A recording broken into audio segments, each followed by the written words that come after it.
মানুষ এখন হিংসের আগুনে দাউ দাউ করে জ্বলছে। শুধু হিংসা আর হিংসা, হিংসের প্রতিযোগিতায় চলছে।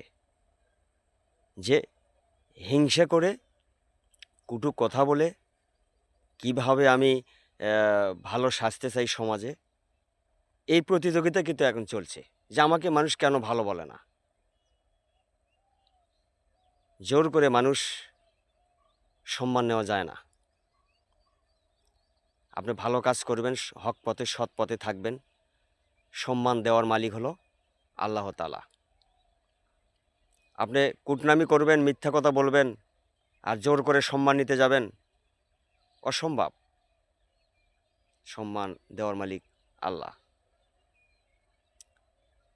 কি হবে মানুষের প্রতি মানুষের অবহেলা, হিংসে করে কি লাভ? কয়দিনের জন্য দুনিয়াতে আসছি আমরা। আমরা হিংসা কেন করি? অহংকার কেন করি?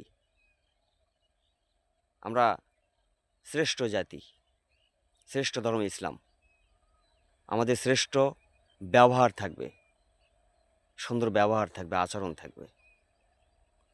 আর সমাজে বিশেষ করে সত্য কথা, হক কথা, লেভেল প্লেয়িং কথা কিন্তু পছন্দ করেন না।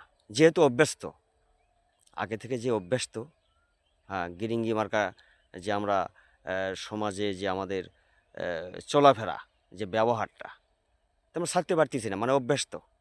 এই যে ৩ বেলা খেয়ে আমরা জীবনযাপন করি, যদি একবেলা না খান থাকতে পারবেন? থাকতে পারবেন না।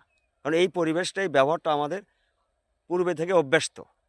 এই জন্য আমরা ছাড়তে পারতেছি না। বয়স হয়ে গেছে, কীভাবে ছাড়বেন এই অভ্যস্ত, তাই না?